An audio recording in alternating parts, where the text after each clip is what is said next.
बचपन के इन दिनों में मोहम्मद सल्लल्लाहु अलैहि वसल्लम ने सच्चाई, ईमानदारी और सब्र का मूल्य जाना। आप सल्लल्लाहु अलैहि वसल्लम की हर छोटी छोटी हरकत में अल्लाह की रजा और नेकी की झलक दिखती थी।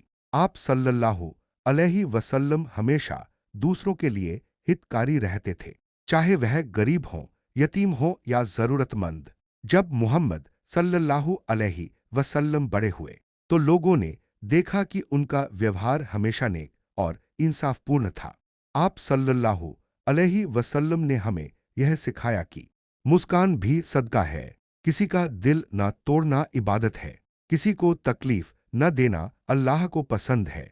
नबी सल्लल्लाहु अलैहि वसल्लम ने बताया कि यह दुनिया केवल एक पारगमन की जगह है। एक दिन हर इंसान को अल्लाह के सामने खड़ा होना है और अपने हर अमल का हिसाब देना है।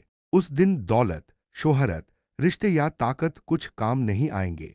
सिर्फ हमारा ईमान, हमारे अच्छे अखलाक और हमारे नेक आमाल हमारे साथ होंगे। जो आज अल्लाह के लिए अपना दिल साफ करता है वही उस दिन सफल होगा।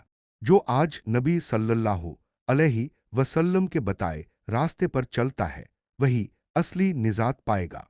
आइए हम अपने आप से वादा करें कि झूठ से बचेंगे, धोखे से बचेंगे, नफरत से दूर रहेंगे, मोहब्बत, सब्र और माफी को अपनाएंगे, क्योंकि यही मोहम्मद सल्लल्लाहु अलैहि वसल्लम की सच्ची तालीम है और यही तालीम हमें अल्लाह के नजदीक ले जाती है।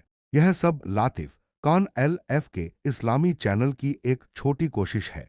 चेतावनी, अगर आप तीसरा पार्ट देखना चाहते हैं तो अपनी राय कमेंट में जरूर लिखें।